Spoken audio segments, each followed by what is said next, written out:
Hey everyone, it's Peter from Full Spectrum Performance, and today it's really just another quick update on the Fruitarian diet. Now, it's a little past 2 weeks technically. It's day 15. Sorry about that, but considering January is 31 days, who knows? Um, but other than that, really, it's been a great trip thus far. I mean, really. I mean, I can't really put it into words other than the fact that things don't really feel super different. Um, and I mean, I guess I'm misspeaking since it doesn't really feel different since I've been really at it. When you compare it to phase two in terms of that gluttony phase, it's oh my gosh, it's day and night. Um, the biggest changes that I've really observed thus far is the body's maintenance level. I've found that even, I mean, not really eating that much, my body's still able to maintain the muscle that I have while still losing fat. Looking at some of the data right now, I have overall, I've lost 12 pounds since the first day. Now, I did just finish a water fast yesterday, and I lost about a pound, half pound, judging by the scale, if you want to include some margin of error on that. And I mean, other than that, it's been pretty consistent, steadily dropping. I guess the one big update is by day 10, like the texture of just straight smoothie. Because mind you, from the first few videos, I was talking about I was drinking one giant smoothie a day, and that was pretty much my main sustenance point, other than kind of munching on random foods like grapes and things. But the texture was just killing me. I gotta be completely honest with you. Now, I mean, it didn't taste bad, but the thing is, when you're drinking 64 ounces of that and it's thick, I mean, it's like a milkshake texture because of all the different things that were in it. Um, Mentally, it was bringing me down. So I started exploring with different things, really just trying to introduce more texture into the diet. And I was able to do that pretty well. Now, on the fruitarian diet, you can actually eat grains and stuff like that. I mean, it's essentially anything that the plant provides you can eat. That doesn't cause it death. I guess that's the best way to put it. Now, the coolest thing about that was I get to explore making more flatbreads again, which I thought I couldn't have, so I wasn't really mentally preparing for breads at all. But the fact that I was making some basic soda breads, I guess you could call it like it was similar to a naan. It was like a flatter naan, but ended up being more of like a pita texture. And inadvertently, I actually made my own wheat thins, which was pretty tight because they're really easy to make and they're really tasty. So I'll be posting a future video on all those cool recipes. And the big game changer, the savior of today, and actually really the savior of the past few days, has been plantain chips. Now, I've had like yucca root. I've had different things like that, like the like more starchy roots.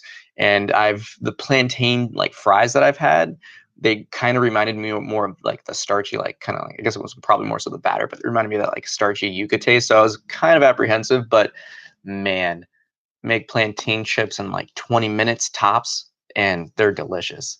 Realistically, I kind of like them better than potato chips. I'm not gonna lie, because you don't feel really gross and heavy afterwards. And those of you that experience ruffles, you don't have any type of complications in the bowels, which is an added bonus for anyone, I feel. So realistically, the observations that are really prominent for you to make right now is recovery time. Um, Now, in terms of workouts, I've been keeping it pretty intense on the days that I haven't been fasting. Water fast days, usually I try to tone it down to more calisthenic work. But in terms of lifting and like just basic recovery time, I mean, I'm almost lifting every day, like heavy lifting every day, and I can't really feel it physically. Now, I'm limited by how much weight I can actually lift in my apartment because I don't have a gym membership, but I do have quite a bit. In terms of deadlifts, more than 225, just repping that out. And honestly, I feel fine.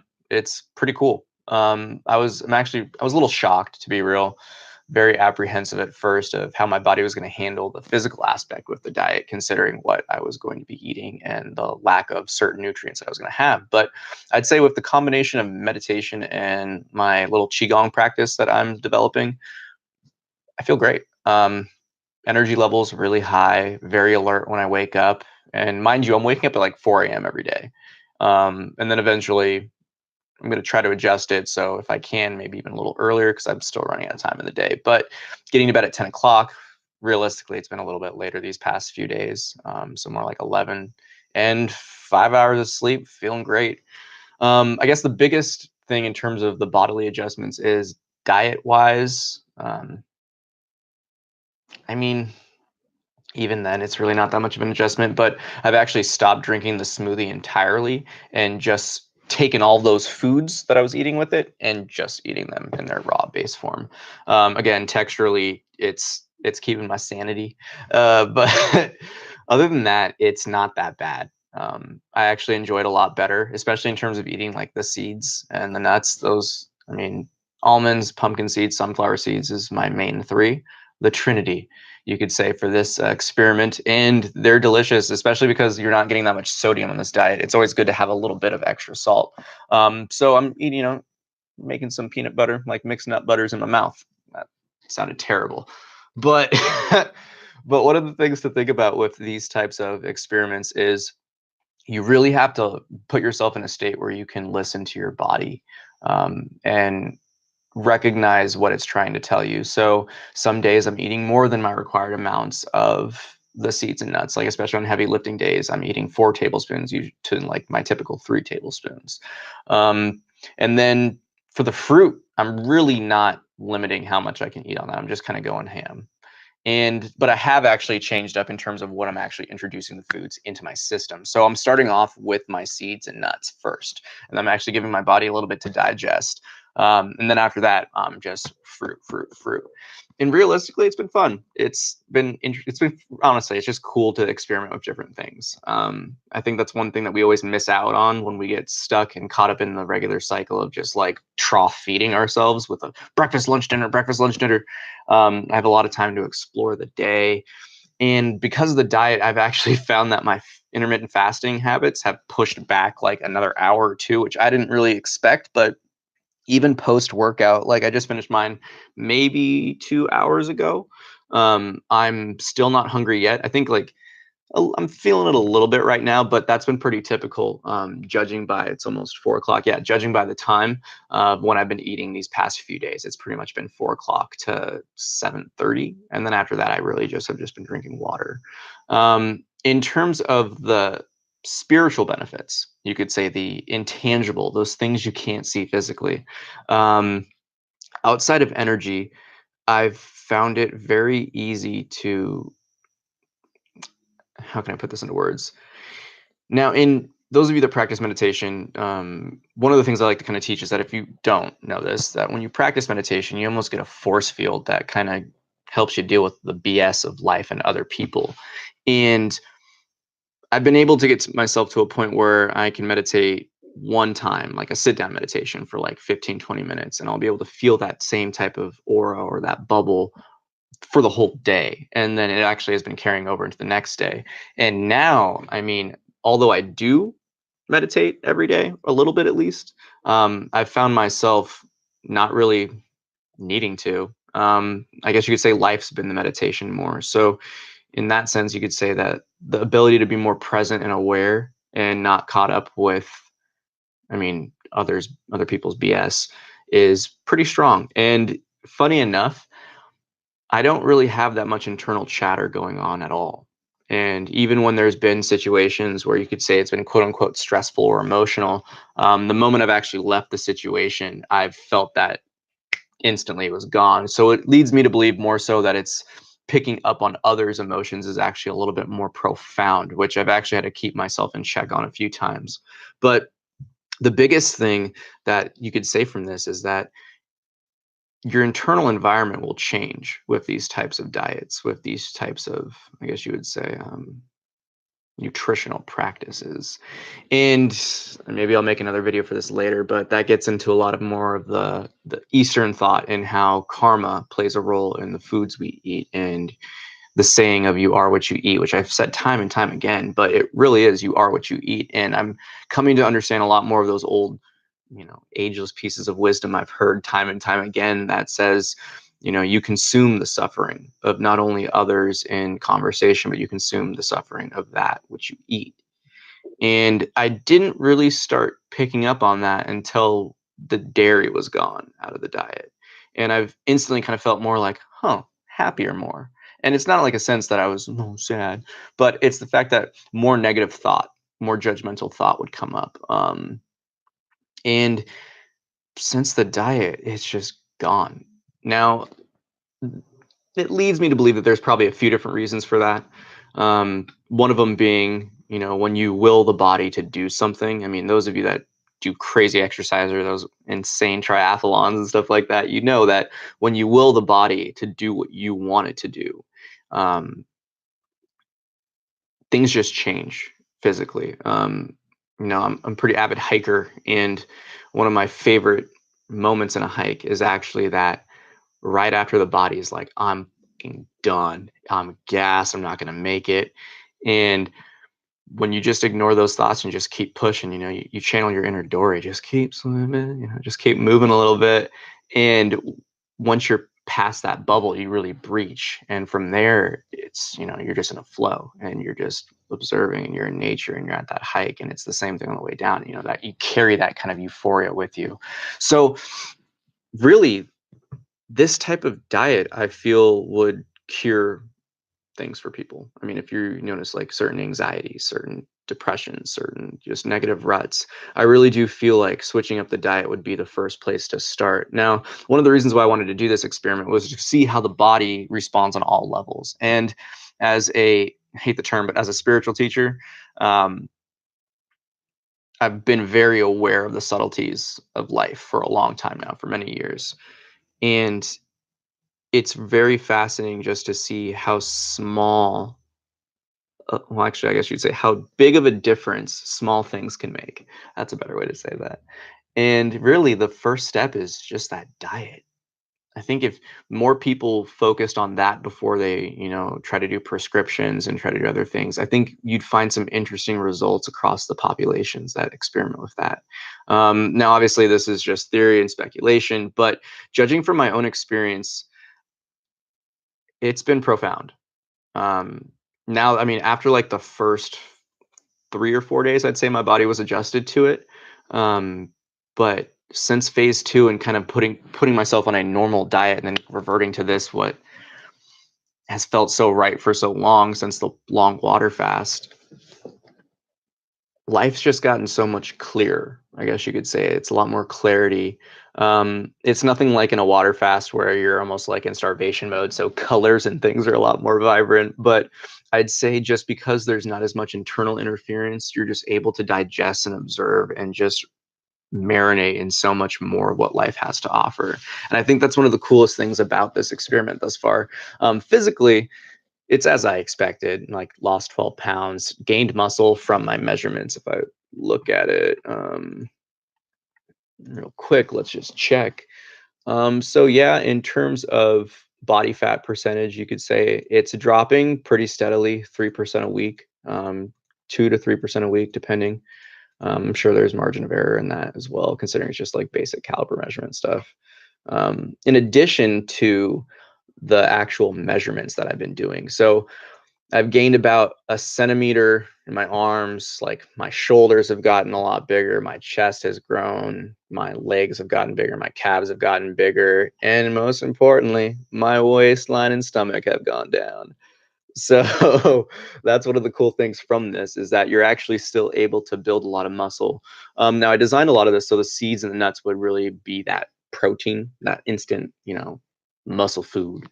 So I feel like if you do want to experiment with this yourself, definitely take a, sit down, look at how much you eat. I don't recommend people just jump into this if they haven't done any type of intermittent fasting before, or if they haven't experimented with their diet like this before. Um, I always like to kind of look at myself as a being that knows exactly what I want. So I do the preparation to get that. And I've been, again, intermittent fasting for years now, and have done water fasting before. So and before phase two, I was actually doing it weekly. I was like what I'm doing now on Monday, water fast. And in addition to really just the physical changes, I think the emotional and mental ones are the most promising. And I think that's one that a lot of people really should look into with their own experience in life. That try cutting out certain foods. And and the thing is with this, you can't just cut it out one day and see what's going to happen, because you have to think you're still going to have some of that food residually in your system, being used as energy. So what you need to really focus on is try a little 3-day experiment and see how your body changes. And I think the most important day is going to be that fourth day. When you wake up, how do you feel? When you carry out the day, how do you feel?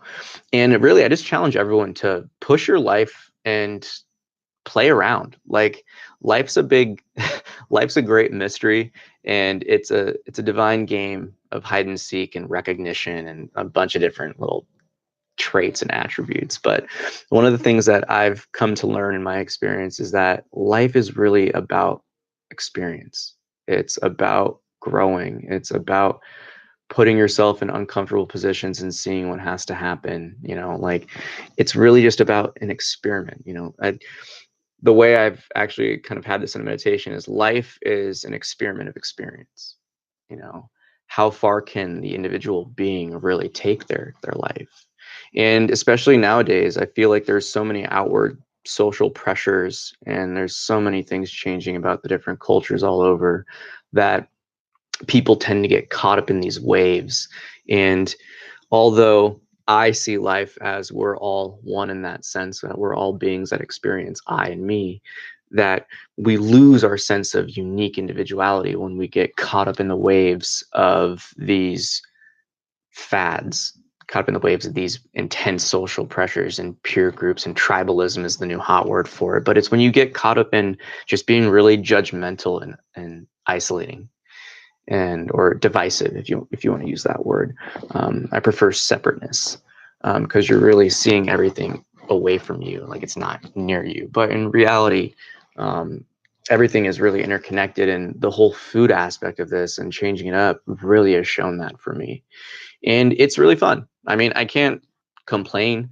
The texture problem was fixed with the different chips and breads and homemade wheat thins. So yeah, I'd say it's been pretty cool. So day 15, 12 pounds down, muscle gained, maxes are increasing. Um, you can succeed. I mean, I've already gotten a few conversations about this with people on social media, saying, "Oh, you can't eat," and it's the same thing that I heard when I went vegetarian and when I've been experimenting with veganism. It's like people just don't recognize that the body is a vessel, and the controller is something far more subtle than just the brain and the physical form. And where there's a will, there's a way. It's a saying for a reason. Now, again, um, don't put yourself in positions where you're going from 0 to 60. Give yourself time to adapt, because mind you have to treat the body with respect if you want it to treat you with respect. And I guess that's the final note of that. I mean, my body was not being respected in the phase 2, and it let me know about it in so many different ways. And the moment I went back to the diet that I knew was right for me months ago, but I had to test it. I had to test the theory. I'm that type of kind of smart ass dude where I need to know, because truth is like truth above all else, in my opinion. So I had to know, how will I actually feel on this? Is this the right decision for me? And from everything that I've had thus far, it's been. Now, the rest of the 2 weeks, it's pretty much just going to be intensifying the physical fitness aspect even more so. And then just going from there. It's been fun. I really do encourage everyone to experiment with their life like this. Try it out. I mean, there's so many different things that people have done. I mean, I know I'm speaking from the vegetarian or vegan standpoint, but there's been so many people that have tried the carnivore diet and things have changed in their life. Now, I'm not going to do that for my own personal reasons and moral beliefs, but your body is your body. Experiment with it. The one thing that I do want to touch up on, though, is if you find yourself unhappy with how you look, just know that you're the only one that can change it. No pill's going to do it. No quick shot's going to do it. Sorry for all those that participate, but none of these freaking 10-day cleanse things, they're not going to solve the problem. Straight up, they're not going to solve it. Yeah, they may remedy things, they may be a patch job, but the ultimate issue lies within discipline, and it lies within your motive. I don't even want to say motivation, but it lies within your purpose, your drive. Where do you want to go? How do you want yourself to look? And you can sit there for the rest of your life wondering, what things could have been, or you can make it happen right now. And all of these types of changes happen one day at a time. So if you were to add up, I mean, even look at the corner right here. If you were to cut these all up and make each one of those a single day, and you span those out for your entire life, how many days did you say, no, I'm going to do it? How many days did you put yourself through a grind that you were uncomfortable with? Like, people need to understand, like, we grow through adversity. Your body needs to be uncomfortable to really change and grow. So you need to push it. Now you see how I'm kind of doing this with the physical aspect, with the working and working out, and then the fruitarian aspect. But anything counts. I think that's one thing that a lot of people, sorry for the profanity, a lot of people shit on everyone nowadays really easily, and don't really look at what it takes to be successful. Don't really want to look at what it takes to really, I should say, grow. And the first step is accountability. Like, you have to look at yourself, and be honest, and you have to realize that it's not this negative, egoic, destructive honest. It's a constructive, positive, growth oriented honest. It's oh, I see that, but I can change that. It's, I look at this, I'm unhappy with that, and I don't want to be that, so I'm not going to do that anymore. And again, if anyone has any questions, check out fsperformance.com. Feel free to send me an email through there. You can just check out the contact page. If you have any questions, I'm more than willing to answer and help those in need. That's one of the reasons why I'm doing these experiments, and I'm starting to really amplify the social media game. I really see us at a pivotal point in history that, we all have the energy around us nowadays to really make positive change happen, and we can each do that. But it takes a village to raise a child, and I think we've forgotten that. So we all have to do our part, and we all have to really try to help uplift each other, not bring each other down. So it's a little preachy, but I mean, it's just the facts. No one likes an asshole. like the whole thing here nowadays is, this is a closing remark that's totally not related, but people forget how important tact is. Now, I can't remember who said the quote, but it's like, tact is a way to tell someone they're wrong but not make an enemy.